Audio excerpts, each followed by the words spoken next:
That's what I need. Rain is my secret source of successful night photography, and luckily in the Netherlands it happens quite frequently during winter. I still had a couple of rolls of CineStill 800T, and I always been wondering, will my Contax T2 is suitable for run and gun type of photography at night? So let's find out. In the end of the video I've made side-by-side comparison, so if you're interested about my experience, stay with me.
Okay, so you would be laughing, but this is my second day and second attempt on the same spot.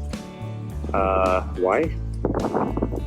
Because yesterday battery has been drained on my Mamiya.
This is it.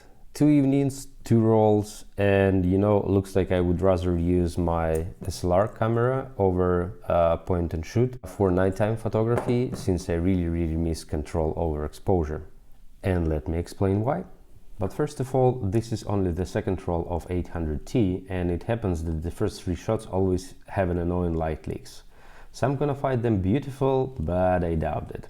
So why SLR over point and shoot camera? I'm not 100% sure, but looks like most of the point-and-shoot cameras have average or central weighted mid-frame modes built in. And not all of them even have ability of exposure compensation, and even if they have, it's usually limited by 2 stops. And why it matters, you can ask. If you have a bright light source, like in this case, even if you add +2 EV, you will still get dull shadows. And as you may know, it's a big no for film photography. If there are not enough light hits the film, then there is nothing to show. In terms of real-life application, it means that you end up with a bit limited amount of scene choices for your photography. Ideally, a scene should be more or less evenly lit by the light, like on this picture. And still, sometimes +2 EV is not enough, and I would rather prefer a bit more details and shadows, like on this example. But even if you can live with this limitation, there is another caveat. Not everyone can handle 1/15 or less shutter speed handheld. Also taking into consideration windy conditions, your hands could be frozen and shaky. So anyways, you're ending up of using a tripod.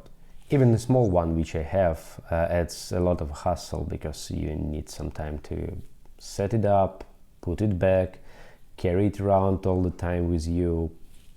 And I mean, if you're already carrying a tripod with you, so why not to use then a small DSLR camera like mine, Nikon FM10 for example.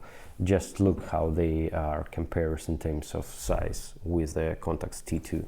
So as you can see, there are not too much difference with it, and you are getting rid of limitations of point-and-shoot camera.